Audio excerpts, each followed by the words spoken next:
any platform as we're going through this. If you have questions, just make sure you're dropping them in Q&A, and I'll stay back afterwards to make sure we go through everyone's questions. I think today is it's an exciting time, right? A lot of transitions happening. And so, as always, we're going to go through the economy in general, what to expect from the new administration. We'll also then deep dive into multifamily fundamentals. We'll talk about all of our assets and then have tons of time for Q&A. The community keeps growing, especially as we're gearing up for our 10X event. So there are a few of you who are probably new. And for those of you who don't know me, I'm Param. I'm a radiologist in Southern California. And I used real estate to get to the point of financial freedom at 41. Since then, went on to build out the Generational Wealth MD community.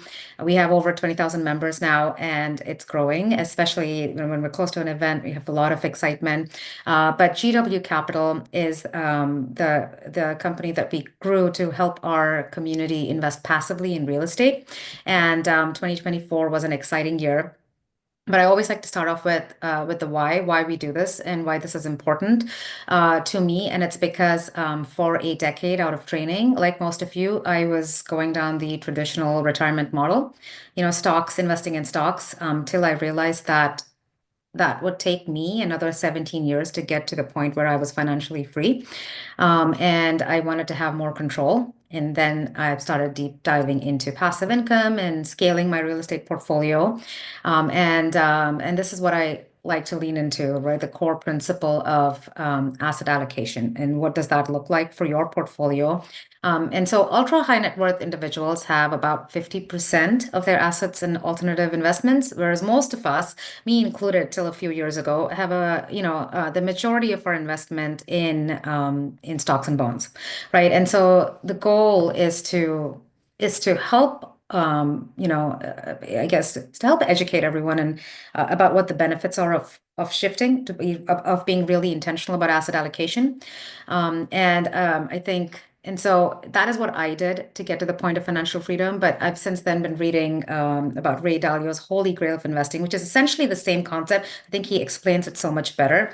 And the concept is when you're invested in multiple non-correlated assets that aren't correlated to the stock market, not only are you reducing risk in your portfolio overall, you're also increasing your returns, right? And that's essentially what I was able to do. That's essentially what I want for all of you. The goal is to get to the point where our portfolio has significantly lower risk, but we're also getting higher returns from it. And a big part of what we do in GW Capital and in Generational Wealth MD is education. And I know many of you probably downloaded our free guide and have probably already gone through it. This is specifically for people who are interested in investing passively in syndications. And it's a labor of love. I spent a lot of time on it. Had a lot of people who were really new to real estate investing review it and let me know where I really needed to deep dive into concepts. But it helps someone who's just starting out build out their buy box.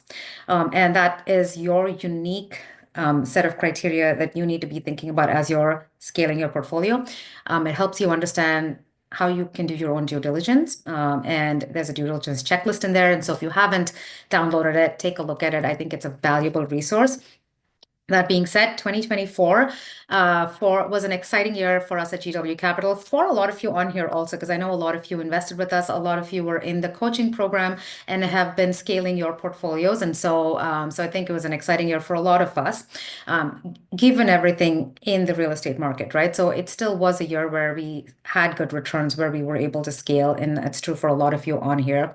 We launched GW Capital Fund 1, and I'll talk a little bit more about that. But the goal behind that was to really help our investors start getting higher returns than retail investors, but also have a better investor experience, where the goal is to get you a single K1. It's almost like investing in stocks and Merrill Lynch and getting a single K1 end of the year. And so we'll talk a little bit more about timelines for that because I know a lot of you are in the fund with us. But we started GW Capital Fund 1. We had 5 major acquisitions. December was busy for us because we really closed on 2 amazing assets, and very excited because distributions have started for both of them, and we're on track and the Vizcaya property were actually performing better than expected. With same thing with our other Houston assets. So again, given everything that's happening in the market, I'm really glad that we were able to tap into those opportunities. We did serve over 300 passive investors, and that our community of investors who are actually investing with us is growing constantly.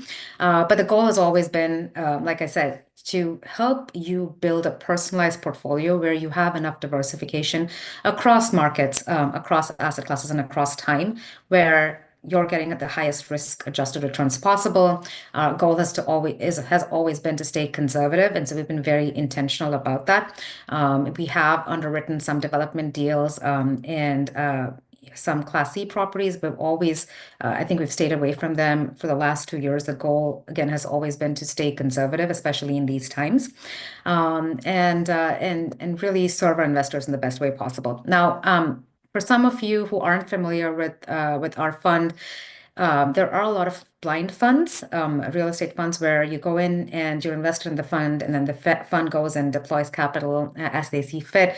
GW Capital Fund One is a customizable fund, and again, it is based on the core principle where I want you to be able to do your own due diligence and curate a personalized portfolio that is completely aligned with your goals, right? So we want you to be able to pick and choose which investment you go into, how much you put into each investment, and do your own due diligence for each of those assets. And that has been the goal of the fund. So it is a completely customizable fund, but you're still able to get better returns.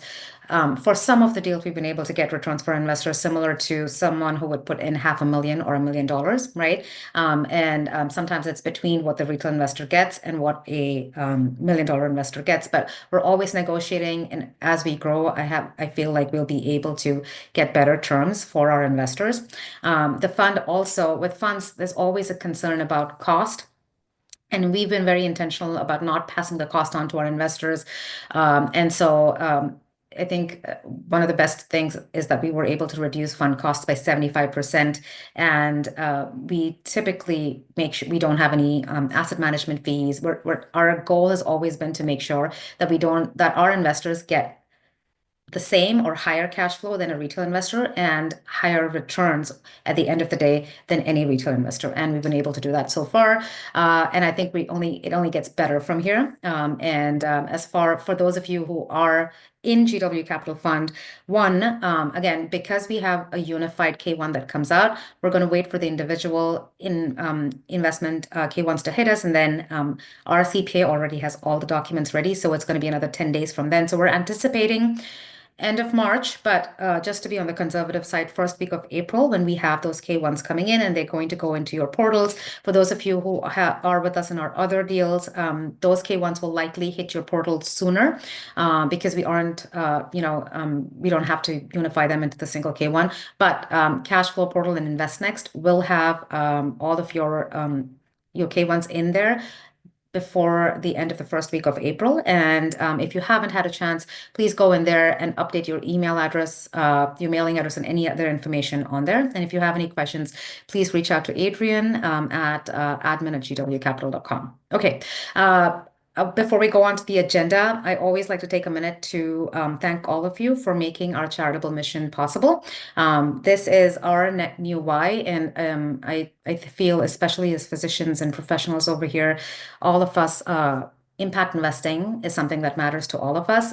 We have taken on new projects. 2024 was a year where we actually expanded our projects, and we're raising awareness for bridal slavery in parts of rural India. We are planning a medical mission that goes out in December in Maharashtra for tribal communities over there.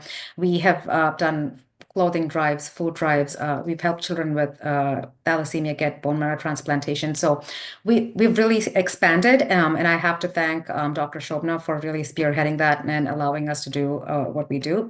And I really want to thank all of you for even making that possible, and I want you to take pride in it. That being said, let's get on with today's agenda. And we're going to start off by talking about the overall economy, and then we'll deep dive into multifamily fundamentals, what's changed, what to look forward to, and what you can lean into as you make decisions for 2025, what the overall market looks like, and then we'll deep dive into our individual assets, and we'll have tons of time for Q&A. Okay. Before we get into that, for those of you who haven't signed up for our 10x Your Financial Freedom event, this is in March, the 4th, 5th, and the 6th. It's free. It's completely virtual. No reason for you to not join.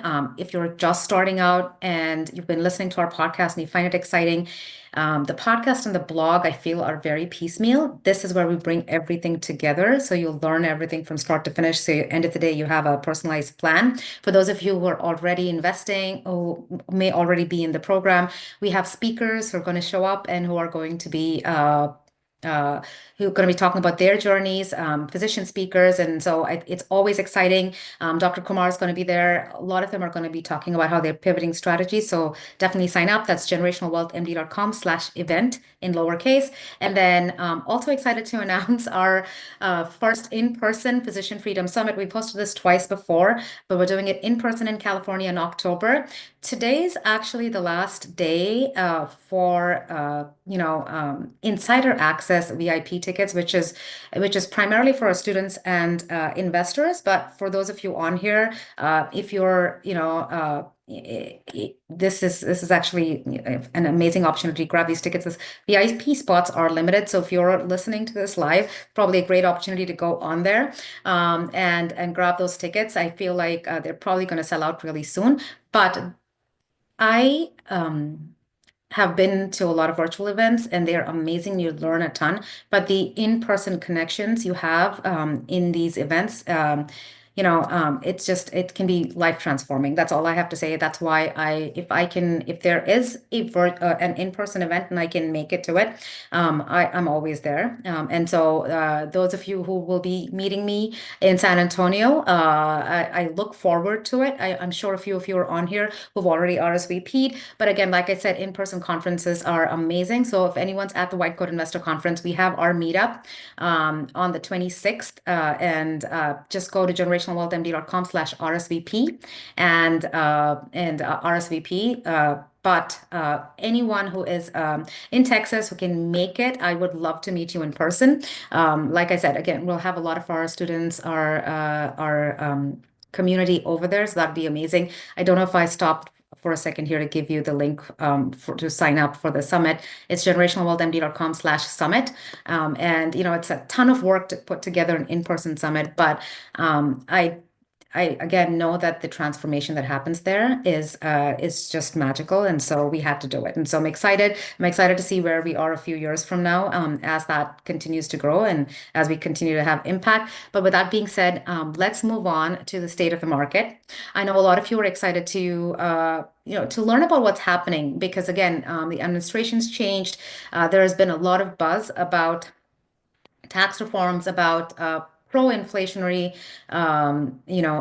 policies. So let's see what to expect and how that should affect your investing. Okay. So the first thing is, and most of you probably have this on your mind, what's happening with 100% bonus depreciation? Is that coming back? For those of you who are not very familiar with the concept, 100% bonus depreciation is what President Trump, that was a tax reform, the Tax Cut and Jobs Act that happened in 2017, where he essentially gave real estate investors the ability to take massive depreciation losses, which are paper losses, in the first year they acquire the asset.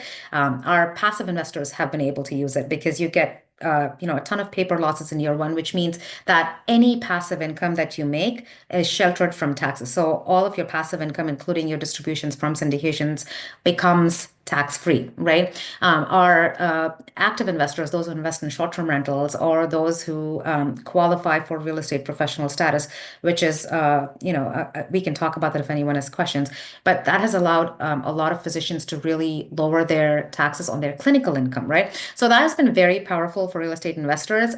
We have physicians, and you'll hear them speak at the 10X event if you're showing up, who've eliminated the taxes that they've had to pay on, over $500,000 of clinical income. So amazing stories. All of that was possible because of 100% bonus depreciation. This administration is going to try to extend the Tax Cut and Jobs Act, a lot of the provisions in that, which are actually at this time, the way the tax code stands right now, there is sundowning or phasing out of those policies, and the goal is this administration's goal is going to be to try to bring it back and extend it for at least a few years, and potentially make that retroactive. Again, we don't really know what's happening right now, but there is a plan to expedite that, and so their goal is going to be to expedite it. So we'll have to wait and see what happens. I did do a podcast episode on what you should be, how you should be planning for this. If you're a passive investor or an active investor, what happens if we do get 100% bonus depreciation back? What happens if we don't? And I believe that was possibly 2 weeks ago. So go listen to the podcast if you want to really deep dive into it. But that would really stimulate the economy. We would see real estate prices go up, and with that happening across the multifamily and industrial sectors, we are expecting to see a boost in demand. But that's just one part of it, right? Again, President Trump's policies are also in a lot of ways deregulatory, which means that it could definitely boost the energy sector. So I think that's exciting. So Houston is a huge manufacturing and energy hub, and so that's exciting for a lot of the Texas markets, right? If we do see a boom in oil, there can be a reduction in compliance costs, which means that that could help developers. But so in terms of what's going to happen to the cost of construction, which really also affects what's going to happen to asset values as far as multifamily is concerned. His policy is mixed, and so we don't really know where it's going to fall, and we'll talk about it a little later on the next slide. But if there is mass deportation of undocumented immigrants, that can also increase the cost of building, and so that is that's mixed. But a lot of his policy is also pro-inflationary. Trade policy and tariffs. And so you've probably heard this a lot in terms of increasing, tariffs. But I think as real estate investors, the bigger question is, okay, so if everything that he plans to enact does really come into play, how does it affect the cost of construction? And so even with him increasing tariffs on China, Canada, and Mexico, the potential increase in cost of construction would be about 5 to 10%, right? And so if that happens, then that could affect multiple things, including interest rates. But we could see an increased cost of construction. When there is an increased cost of construction for value-add investors, people who already acquired assets, also increases the cost of current assets. So that's something to anticipate. Apart from that, like I said, there's going to be a boost in manufacturing, and so hubs like Phoenix, Indiana, and Houston that are manufacturing hubs will also see a boost in economy over there. Okay, I think those are the key points as far as Trump policy is concerned, and what to anticipate, based on that. Again, some of those changes are two-pronged, so it's really hard to know where we will fall, but that's essentially what to look out for. Now, that being said, let's take a look at what the economy actually looks like right now. And so again, there were some fluctuations right after the elections, with a lot of those policy changes being priced in and into the numbers. But we'll take a look at what's actually happening with the economy, macroeconomic data, and then we'll go into the fundamentals of multifamily. And I have some slides, and we're very data driven over here, and I like us to look at long-term patterns, so we're going to do that. But this is like the brief overview, right? So economy is still strong, positive GDP growth, right? And most of you probably already know this, but the Fed paused interest rate cuts. So we were anticipating before President Trump came into power, we're anticipating more interest cuts the beginning of this year. Again, now inflation has already begun ticking up a little bit. So inflation is up to 3%. Those were January's numbers, and so the Fed is taking a cautionary approach, and so they've paused interest rates. We do anticipate. So if you look at forward-looking curves, and we're going to look at those in a little bit. We do anticipate interest rates to drop, but probably not as drastically as we expected them to drop previously, and so. Most economists are expecting more interest rate cuts possibly in Q4. And so, like I said, the Fed pausing on interest rates, that's not necessarily based on policy. They will base that more on actual data. And so again, so it makes complete sense that they're exercising caution over there. But as far as job and wage growth, both of those grew, right? So again, unemployment fell again by 10 basis points over the last quarter. The yield curve, which is something we monitor to take a look to see, okay, does that like in most cases, it's a predictor of whether we can expect a recession in the near future. That was inverted for the longest time, and now it's uninverted. And we'll take a look at the actual numbers. And so again, the prediction is maybe a softish landing this year. And again, we're not anticipating the hard landing that was predicted originally as the Fed raised interest rates. Okay, that's as far as the economy. So again, mixed signals, but a lot of them positive, except for the interest rate cuts slowing down essentially, and inflation potentially ticking up. As far as the multifamily fundamentals, hasn't really changed. I remember last quarter we talked about, so the biggest the data point over there is that during the pandemic, when interest rates were really low, there were a lot of development projects that started, which meant that last year and this year, we're seeing a little more supply in some of those really strong markets in the Sun Belt where a lot of migration happened, right? Because that migration is what drove the developments. But there's been strong absorption, which is good because anytime you have a glut of supply, if migration isn't up to speed, then you will see vacancy increasing, rental growth slowing down. We did see that to a small extent, but there has been considering the amount of supply hitting the market, there's been strong absorption. Again, that's driven by job growth and migration, right? So, those markets are still seeing a decent amount of job growth and migration. And so all the bumps in the roads, and this is specific to, say, Austin, Phoenix, and even Dallas to some extent, right? All the markets that did have a lot of migration during the pandemic where they saw a lot of new supply. That's a short-term bump in the road. We're already seeing good absorption. It's ticking up of rent in most of those markets, and overall in the country, rent growth was positive, and so that's all positive data. Occupancy nationally is also close to 95%, which is again a very healthy number. I'm going to rush through this slide because it's very, very dry and boring and get to the data slides, but this is just an overview, right? So multifamily fundamentals, some markets are seeing a small increase in supply, but absorption strong, small bumps in the road there. But overall, the US housing supply shortage still exists. And, construction starts have started slowing down already. And so we do expect really strong rental growth in 26 and 27. And so there's a little bit of distress in some assets that were acquired in 2021 and 22, but a lot of operators have been able to get loan modifications and really push the bucket down the road. And so a lot of people have had the ability to modify the loan to where they're holding on to the assets, and the goal is just to hold till the market improves. Okay. That being said, again, this is what we talked about, positive GDP growth last quarter. And as far as these indicators for, can we expect a recession and a hard landing? The yield curve has uninverted. Now, these are all positive signs, positive rent growth. The yield curve uninverting, it means most often, and again, they're not absolute predictors, but most often it means we're past the lowest point and heading in the right direction, right? And so at this point, the yield curve is uninverted, which is a positive sign. This is just inflation and interest rate data that we look at, and I'd like to zoom out. And I just noticed that zooming out makes it a little hard to see the little uptick we have in inflation. The red line is inflation. The blue one is interest rates, right? And so inflation peaked, and so the Fed went on to increase interest rates, and then inflation dropped. The mandate for them is 2%. We're still at 3%, and so again, so that's why they're slowing down interest rate cuts. But I just also want to put this into historic perspective.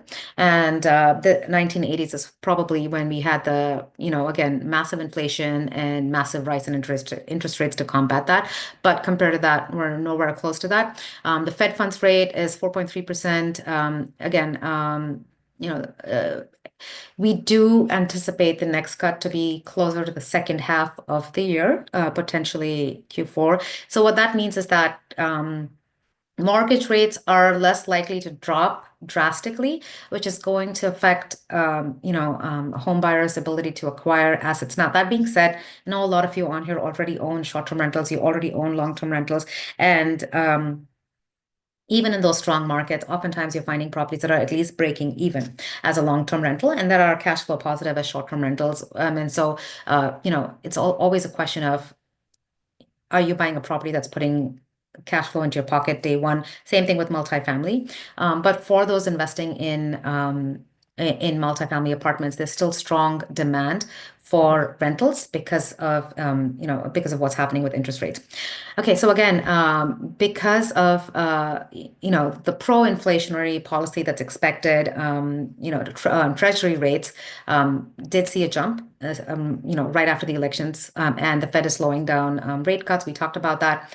Um, we talked about housing affordability. It really does affect housing affordability in the long run. And so, there still will be steady rental demand because housing affordability is the lowest it's been in a long time. But these are December's dot plots for how soon most economists and the Fed expects interest rates to drop, and so we still do expect interest rates to drop, but just possibly slower than before.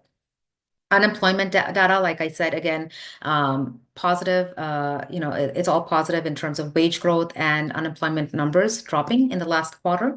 And then now moving on to multifamily fundamentals. Again, we're seeing a small uptick in rental growth after many months of plateauing and dropping rents. And so this is average across the country. And so that's positive in terms of the direction we're trended towards.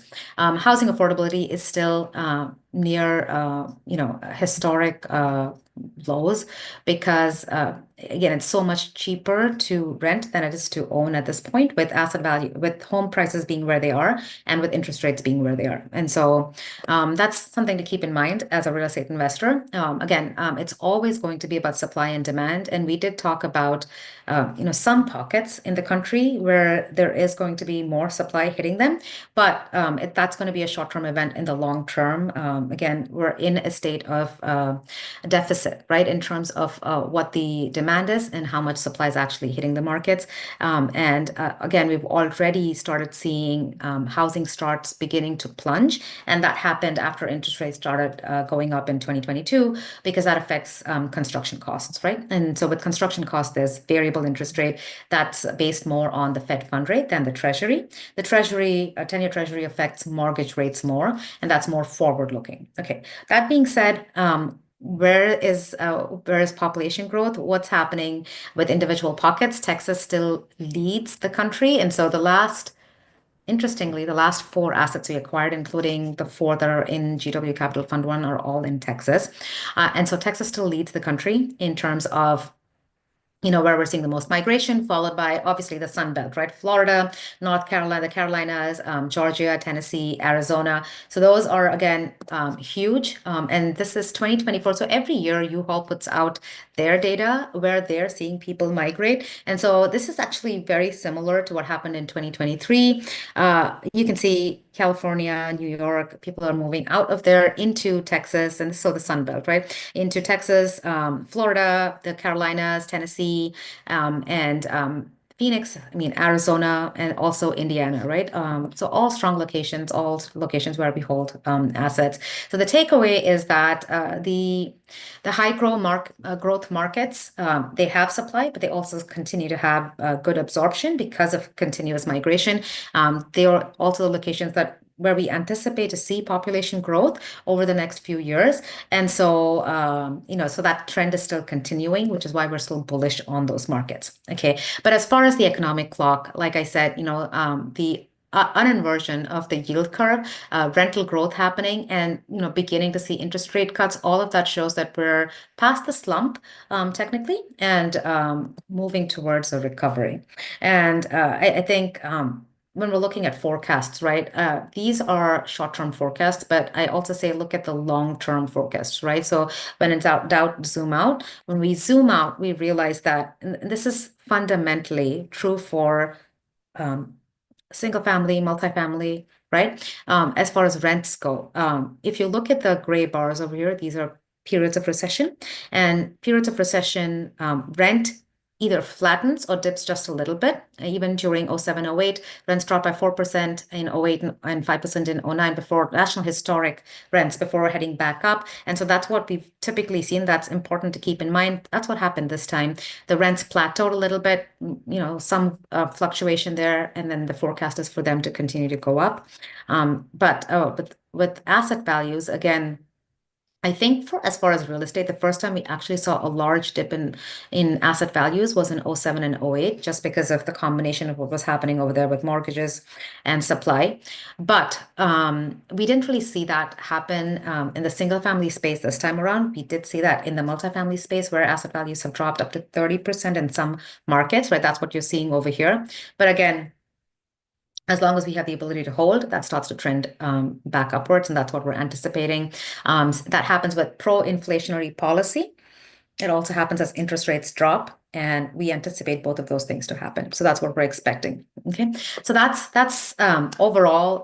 And so knowing where we are fundamentally, again, we do expect a soft landing. We feel like we're at the point where rental growth is below inflation, but it's positive, right? So we're trended upwards. We're in recovery. There are assets in the multifamily space at this point that are being acquired at a huge discount. Rates will likely fall slower, but we are acquiring discounted assets right now. We are in a state of supply-demand mismatch. It still is a situation where renting is far cheaper for a lot of people. And then put that together with the inflationary policy, we do expect asset values to go up steadily over time. Now, again, it's a hard time with all the uncertainty that's in the market for investors to really think about. So the easiest time is when there's most risk in the market, right? 2020, 2021, that's the time when it was easy for people to invest. But I always say, so it's diversification across geography, across assets, across time, right? And so if you're a seasoned, disciplined investor, you're looking at this as being diversified across time points, right? So you want to, it's similar to dollar cost averaging in the stock market. So this is the time where, I need to coach myself to get into this mentality also constantly. And I can imagine for all of us, it works similarly, right? This is the time where we are disciplined investors and, we're leaning into the fundamentals and not necessarily into the media frenzy or clickbait, right? And so when you acquire assets at discounted values, that's when you get outsized returns, right? And that's where we are in the market cycle. And it's important for us to remember to be disciplined and to consistently deploy and to consistently acquire while we're leaning into the fundamentals, while we're making sure, again, it boils down to these three things, right? You still want to buy the right assets, right? So you're going to go into landlord-friendly, strong markets. You want to buy assets that are cash flow positive day one, right? So you want to buy right, discounted assets, right? And then you're going to have the ability to hold. The ability to hold depends on having adequate cash reserves, getting the right kind of debt on the product, right? So again, it's going to be very important to analyze the debt. This is why learning to do your due diligence is important, right? And have really conservative assumptions. But then the third part of that is you do all of that, and the one element that you don't control in real estate is asset values. But what you can control is, am I going to value add and increase the asset value rapidly? Am I going to be able to tap into tax efficiencies? The last two assets we acquired in Houston, we dropped property taxes by 85% day one. So it went from $1 million to 150,000 because of a partnership with the Houston Housing Authority. And that's why we're able to give, 5-6% cash flow from day one because of those things, right? So in real estate, unlike when you invest in the stock market, you have control over certain things. We have control over our rehab and value add plan. We have control over our tax, our tax efficiencies. And so that's what we lean into, right? So you buy the right assets, you have the ability to hold on to them, which is a big part of that is your debt. And then you control the things that you do control. And so that has remained the same essentially. Okay, that being said, guys, that's a wrap up of the economy. and of the fundamentals of multifamily as they stand right now. Let's move into individual assets. And then for those of you who are invested in these assets, if you have questions, please make sure you drop them in the Q&A, whatever platform you're listening to this on, and I will do my best to get to them towards the end. Okay, perfect. The Bronte portfolio was again acquired in the Phoenix market. Like I said, this is one of those markets where there's short-term supply glut, but the absorption has been really good in both Austin and Phoenix. And so this asset was acquired off market. If you look at it in terms of NOI growth, we've been positive. We've had really good NOI growth, and we are beginning to see rental growth recovery in that market, which is excellent. And we have plans for bumping up each unit's rents. The value add plan is still going on. Operationally, the asset is doing phenomenally well. This was an asset where initially after acquisition we had some issues, but on-site property management team was, we recruited the right team, and occupancy is over 97%, which is amazing for that submarket, and zero delinquency for Q4 2024. So great numbers. There has been a revenue growth of about 13% since acquisition. And I think the important thing to remember is that it was acquired when the interest rates were low. Nobody really anticipated interest rates to go up really rapidly, but also at a period after which there wasn't significant market rent growth. Till now, we're beginning to see a little bit of that. And so a lot of this revenue growth is just operational efficiencies and, tapping into the value add strategy. So year-over-year rent growth has been 14% since takeover. Now, this asset was acquired with a variable rate loan. And so for those of you who remember, this is an asset that had some challenges last year, and if you remember, distributions have been paused for a year. It's not because the asset isn't functioning well operationally. If you look at those numbers, the occupancy and delinquency are just great performance over there, but it had to do with the debt on the property, and we haven't been taking any asset management, construction management fees. The general partners have over close to 2 million of our own assets in the deal.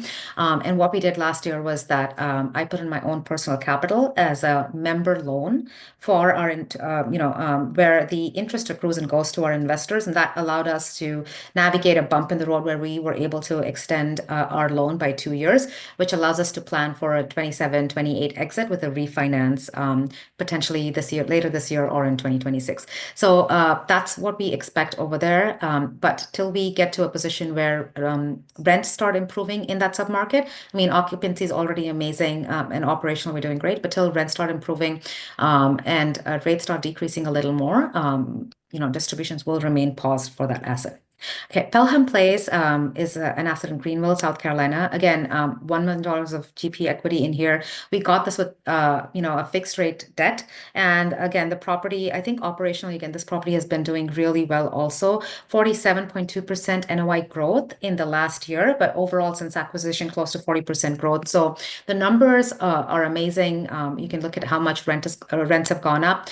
This is just an example, guys, and I keep this in here just for those of you who are new to syndication investing, because multifamily asset values depend on income, unlike the single family space where it's more sales comps, right? What did your neighbor sell the house for?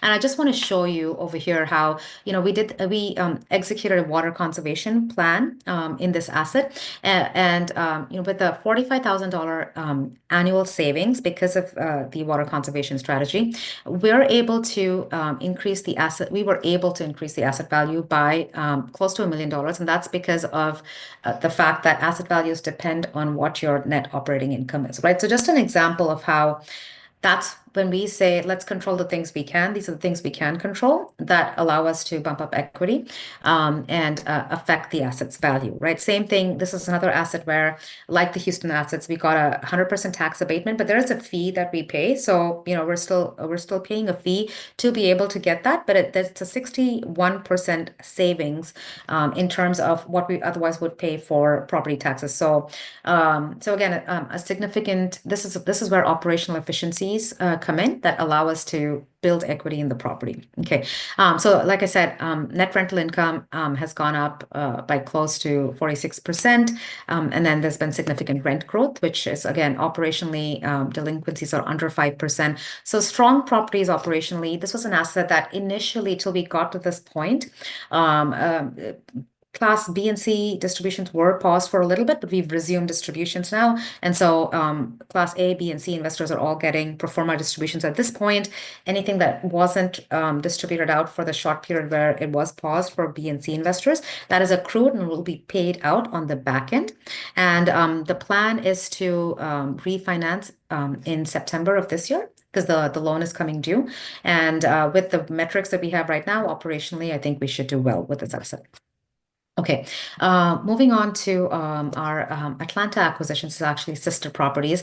The Elevated Eagles Green, again, we got a great debt on this, 5.3% interest rate with a tight rate cap. Now this submarket, occupancy is it's 92%. It fluctuates, depending on people moving in, so it's probably closer to 93% at this point. But this submarket did not see, again, asset acquired in 2020, end of 2022, early 2023. So that's the period since when we've actually had a period of plateauing rents. And again, so that's us being at the bottom of that market cycle that we saw, right? Occupancy also isn't what we projected it to be. And so 93% occupancy, which is great for the submarket, and it's pretty close. It's actually better than where the submarket is, but it's not what we projected it to be. That being said, net operating income still grew by 9%. Delinquency is still significantly reduced since acquisition, but we haven't been able to grow rents as we expected to. And this asset doesn't have a lot of delinquency, but again, occupancy is not where we predicted we would be. All of that has to do with the overall economy, right? And that because of that, we have temporarily, at this point, paused Class B and C distributions till we're beginning to see some rent growth in that market. Now, the debt on this asset is great, and this is why I say, to be able to hold on to the asset, we need to have good debt. And so we don't have to worry about a loan modification or anything like that, but we will have to, keep a close eye. We're doing everything we can operationally, but this is where we're expecting the market to have a little bit of a rebound, start really supporting more rent growth, where we can then go in and start executing because at this point, we're also pausing renovations because we won't be able to command the same ROI for the renovations. If we were to go in and do it now, we won't be able to push up rents as much, right? And so we've paused asset management fees and construction management fees till we can see that bump up in occupancy and rent growth, and distributions resume. And if anyone has questions, guys, you can reach out to us through admin@gwcapital.com, or send us your questions, and more than happy to hop on a call to go over any other questions you may have. Elevate Green in McDonough, again, this was an asset acquired with, again, great debt, right? 3.6% fixed interest rate. We had a loan assumption, which is why even though interest rates were going up, we were able to get a better interest rate, and again, institutional quality asset. And this is the asset where we had a fire in 2024, which is why we paused distributions. Despite that, occupancy is at 93%. If we didn't have those vacancies, so that is the equivalent of having 96% occupancy. Delinquency is improving in this asset. The issue in this asset has been the fire, which again, insurance is paying it out, but construction is expected to complete by end of June. At this time, it was supposed to be completed by the end of last year. Again, delays in the insurance payout in construction. But the hope is that by mid-year this year, construction will be complete. So the issues with this asset have been the fire and and because of that, occupancy dropping. But it's also right next to the pool area, and so every time we have prospective tenants come in, it's not really helping with leasing. So that's been an issue. And the other issue with this asset has been delinquency, where we had a lot of bad debt where tenants, we had non-paying tenants in there. And in this submarket, typically Georgia, Texas, Florida, evictions don't take that long, right? They're very landlord friendly. They take less than a week for an eviction for a tenant who hasn't been paying. This submarket, the county since the pandemic, it had taken longer for them to really get things moving and to allow us to be able to evict. That has shifted, and so delinquency is improving. So those were the two things that really drag this asset's performance down. It still has strong post-debt cash flow, but the cash flow is going towards assisting with the entire rehab with till we actually get all of those funds released from insurance. Now, that being said, operationally, NOI has gone up by 35% since acquisition, and exterior renovations are completed, and we're still considered best in class. The units that we have renovated, we're seeing a 15% ROI. What does that mean for the amount of money we're putting in? Are we able to bump up rents to where we're at least getting a 15% annual ROI? That's the target we want to be at, and so that's still happening. And we're getting higher than projected rent bumps where we're doing the renovation. So that's great. But again, still waiting on those delinquency numbers dropping significantly. The rehab getting completed post insurance payout, and that is affecting cash flow on this asset. And so distributions have been suspended for this asset also. So anyone who's in this asset who wants to hop on a call, I'm more than happy to do so. We will be evaluating it on a monthly basis. But again, both of these properties, Elevate Green and Elevate Eagles Landing, are in the same submarket, and a lot of this has to do with, in Elevate Green more so than Elevate Eagles Landing, the ability to evict people, but also overall rents not really going up in that submarket and occupancy being an issue. But as we see the market take a turn for the better, which we're already seeing, these numbers should improve into healthy numbers, and we'll keep you updated. Okay, Park 33, again, like I mentioned, Indiana is another one of those states where we're seeing a lot of migration. Park 33 is, again, it's a core plus asset, right? So it's a newer build, it's a 2018 build asset.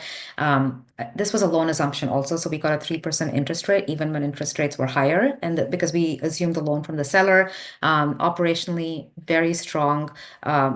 Close to 95% occupancy in December. And again, it's hovered over there for a while. Delinquency is really low, and the net operating income also went up significantly since acquisition. And so, yes, so it's, I guess, 45, close to 45% increase in NOI, but operationally very strong since acquisition. Distributions have gone out on a regular basis. And so if anyone has any questions, guys, reach out to us.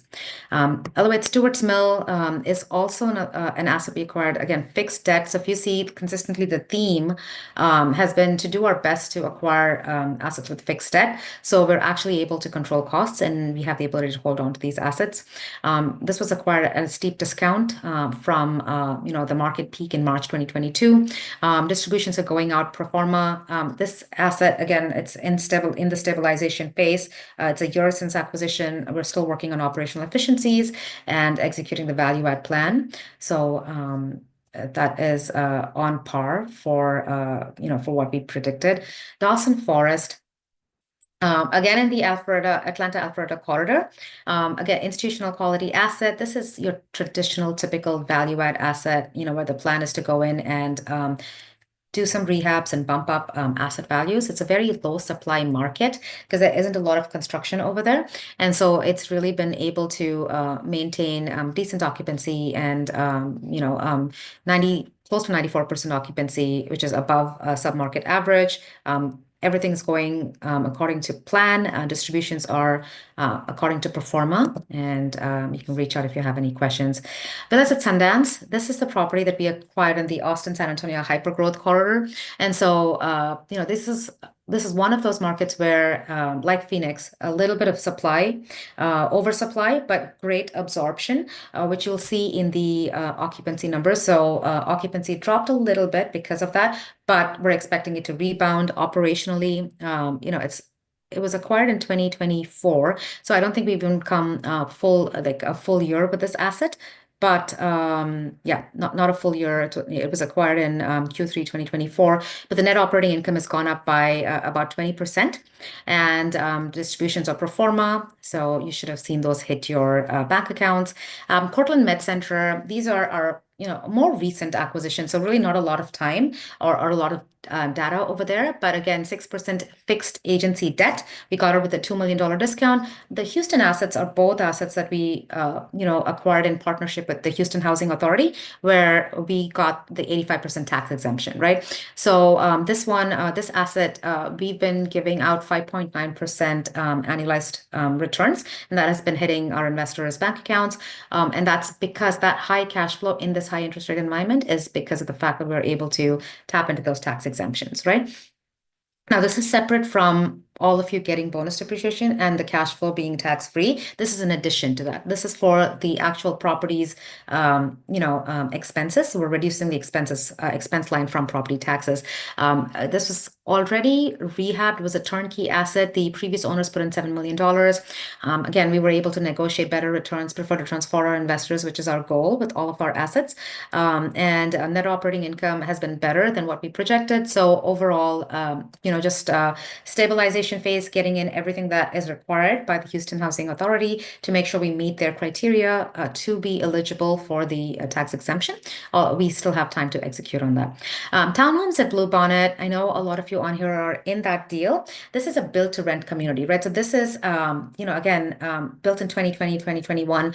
Four families are going to stay there long term. And so it's a unique product. It's like living in your own home, 3-4 bedroom townhomes, side-by-side townhomes. And so high-end tenant base over there. So it's a lower risk asset, in the Dallas market, which again is seeing, and like we saw, it is a market that is seeing a lot of steady growth, which is good, which is why we're still bullish on that market. Again, fixed agency debt, occupancy during acquisition was 96%. This was acquired in December, so not a lot of data over there.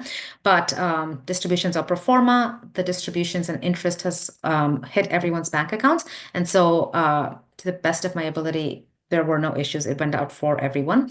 And so if you have any issues, please reach out to us. Okay. And then Cortland Vizcaya was our last acquisition in December last year. Again, this is also in the Energy Corridor, great location. It's in the Katy ISD, which is one of the best school districts in the area. And it had the same partnership in terms of reducing taxes. So this is how you go in and you add value without really being affected by market prices, right? So this is where you have control over how you're adding value against strong occupancy. So it just shows you that the demand supply dynamics are really healthy in that submarket. Distribution. So we closed on the asset the last week of December, but we gave out a full month of December distributions. For those of you who saw that hit and were confused, that's because our closing costs were lower than expected, so we were able to distribute that out. And then January distributions should have hit also. And so we're just, again, stabilizing, trying to get in everything as far as really, whatever is required by the Houston Housing Authority for that partnership and for that tax exemption. And so I just wanted to wrap it up while wrapping it up, I want to mention two things, right? And so we have a few assets in the portfolio where distributions are held. And the reason we do it is because we want to maintain strong cash buffers, right? The worst thing that we could do is continue to pay out distributions and then have to pool in money. It makes absolutely no sense. And so like we said in one of the slides where I talked about what do we need? We need the ability to hold, which is having solid debt product on these assets. The good thing is, we have good debt on all of those assets, and we need to have good cash reserves. And pausing distributions is a way for us to make sure we have larger cash buffers for us to be able to weather any volatility. That being said, all of these deals, all the general partners have our own capital in the deal along with our investors. We have been foregoing asset management and construction management fees on any asset where distributions are held. The goal with GW Fund One is always to give our investors better returns than the retail investor. But some of you, those of you who are in those assets if you are an investor with GW Capital where you have distributions paused on any of the asset, we have always given those investors priority access, not priority actually, preferred returns, where even if you bring, the 50K check-in, we're giving you the higher class of returns. And so you've seen that with the last two assets we went into. We had investors who brought in, who were in in any of our deals where distributions were paused, even the ones where Greenville was resumed again, we were able to give our investors a higher return class. So some of you went in and got a class C, got into class C for, even though you only brought a 50K in. And so that's one way that we're trying to see how we can really, you know, help make sure that, and when we do that, it reduces our return on the back end. But how can we put our investors at the forefront, and how can we make sure that your needs are still being prioritized? And that's what we've done. So if you are in any of the assets where distributions are paused, even if they are paused temporarily, which is what is the case for most of them, then you still get, if we have an open deal, and if we haven't, we're going to have conversations with you. But if we haven't, then you get to go in for a higher class return. And that's our way of really allowing you to continue to invest, and still continue to really lower the risk and get higher returns simultaneously. And so I think it's an uncertain economy. And I want everyone to, like, this is what I lean into also, right? And this is the time where we want to lean into the fundamentals. And when you invest in any asset, there will be bumps along the road, and I think it's important for us to recognize that they will be there, so that we can expect them. But I think the more important thing is to remember that when we're talking about non-correlated assets and asymmetric risk reward, we're also talking about diversification across time, and this is where we are at a point where, if this is a great opportunity, right, for where we are on the market to acquire discounted assets, and it would make absolute sense for you to continue to invest across this, especially in this market cycle, so you're able to take advantage of that. Yeah, and that's essentially why we host these events. This is why we have these conferences, because I want you to hear from, our speakers over here are going to be investors or investing in the current market, right? This is why we want you to show up and learn from them, and you ask questions about what are they doing, how are they pivoting, let it be short-term rentals, mid-term rentals, syndication. So this is where you get to see how people are pivoting and how they're making decisions in this market. Same thing with the Physician Freedom Summit. These speakers are all investing in real estate, in alternative assets, and they're continuing to do so in this market. But they're pivoting, they're making shifts, and this is also your ability to be able to show up and to interact and to learn, so that you're keeping the right mindset, where you are continuing to invest, leaning into the fundamentals, and not really into media frenzy or clickbait or emotional investing. And I think that's the important point. Okay. That being said, the links for these are generationalwealthmd.com/event. This is for our virtual event in March. There's literally no reason to not attend. It's completely free and it's virtual. And then the Physician Freedom Summit, guys, again, I cannot emphasize the importance of in-person connections, which is why I'm super excited to see a lot of you in San Antonio. But it is generationalwealthmd.com/summit, and that's today only if you want to get VIP access for 60% off. Okay, and so anyone who is coming to, who's going to be at the meetup, please make sure you RSVP, guys. We probably already have 20 people signed up, and so I want to make sure we have enough space. It's generationalwealthmd.com/RSVP. That being said, I am, again, I feel like, and this is why education and leaning to the data and leaning into the fundamentals is so important, because I feel like we're at a point in the market cycle where we are able to get discounted assets, or we're at the beginning of the upswing, and I want all of you to do the same thing, to lean into the data and to make decisions based on the fundamentals. And so I'm hoping that this was really helpful in that sense. Okay, awesome, guys. How are we with time? Okay, not bad, an hour, and so that's not bad at all. Thank you, Karen. I hope that was helpful. Okay, guys, I'm going to go into Q&A, but if anyone has any other questions I don't see a lot of questions in here. Adrian, if you want to drop everything from the other platforms in here, I think that'll be helpful. And if you want to just raise your hand and have a conversation, more than happy to do so. Hi, Samyukta. Hi, Andrea. Nice to see you guys on here. Okay. Perfect. Thank you for dropping those links in there, Adrian. Excellent. Okay.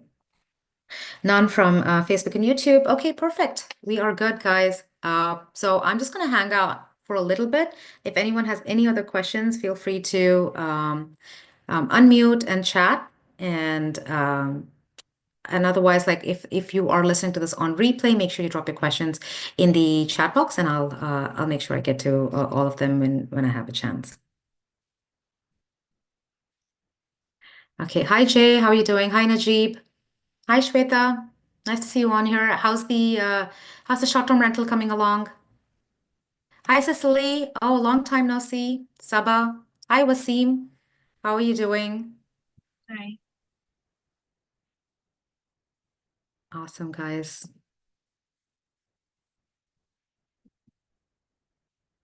Hi, Rook. Nice to see you on here, Georgia. Okay, guys, if we have no other questions, hey, Abhishek. Hi, Shreya. Nikhil, nice to see you on here. Okay, guys, if we don't have any other questions, we're probably gonna hop off. It was so nice to see all of you on here. And again, like I said, if we have any questions, yeah, let's do it, Cecily. I really am excited to hear what happened with all the midterm. I know the plan for us was midterm rentals, and so keep me posted. I know you've been really busy with all the acquisitions you had, but nice to see. Yes, I think this is a great year to scale the numbers. The single family space is a little different compared to multifamily, but again, I think you're in a great market and you had a great strategy. So yeah, looking forward to that. Okay, guys, have a great night. Now we'll see everyone soon. Bye. Hi, Lucky. Hi, Thank you, Param. guys. This is Divya. I just had a quick question for Hey, you. Divya. We're Yes. in the Park 33 syndication. Yeah. Is that so? Once we do the K1, can you Mm. tell me just a few lines how we do the depreciation on that? And is that Yeah. something we want to do every year, or like how does that work? Okay, that's super easy, Divya. What happens is that, and so you're only in the Park 33, right? In the Park 33 deal, and that was outside the fund. So what Yeah. will happen is that on InvestNext, you'll see the K1 uploaded. I would go check somewhere around mid-March, and it already will have your depreciation losses in there along with whatever you made in terms of cash flow. So it's very simple. It's just like getting a 1099, for dividend interest or your K1 from Merrill Edge. You will just Okay. take that and hand it over to your CPA, and they will take care of it. Oh, okay. Great. Thank Yeah, you you so don't have to much. worry Yeah. about the numbers. That will track over time. And so every year that number will shift, but it'll already show up on your K1. You don't have to do anything. You just have to make sure you give it to your CPA so they can file that. That's all. Okay, great. Thank you so much. Yeah, thank you for all your help. We've been contacting some people to try to start our Yes, place I know you're long trying to term. get Yeah.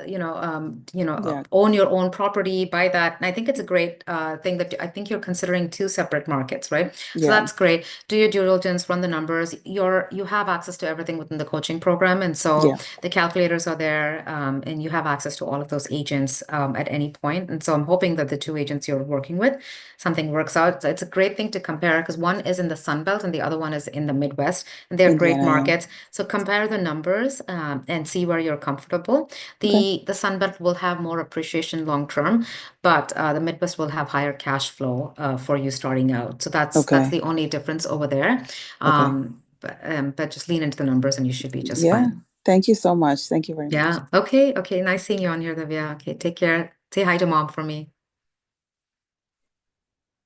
Hi, Param, Nikhil. Hey, Nikhil. You good? Just to let the tax abatement in Texas, it's in the politicians' eyes now. Yeah. Yeah. So it may disappear. We just have to wait and see. Yeah, and so What? the question is going to be, is any of that going to be retroactive or they're just going to stop anymore? So that's something like, the Houston team and we've been discussing even the last time I was out there, they were like, we're trying to get in as much as we can before they make some policy changes. And so, whatever has already been approved is likely going to stay, but again, it was something that people leaned into post-pandemic because in that environment, it was really hard to make the numbers work otherwise. And they've been there was chatter for quite some time. So I wouldn't be surprised if we don't see any of those coming up. But I'm glad we were able to get into two solid assets, and so we'll have to wait and watch. You're absolutely right, though. Yeah. But nice to Thanks see for you the on here, update. Nikhil. Yeah. Yeah, thanks.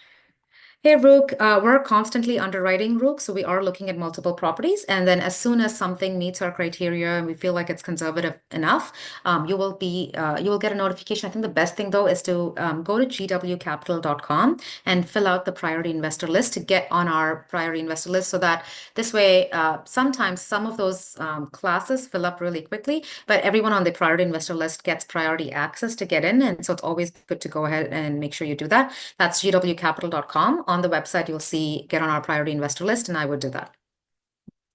Okay, thank you. Thank you, Adrian. Okay, thank you, guys.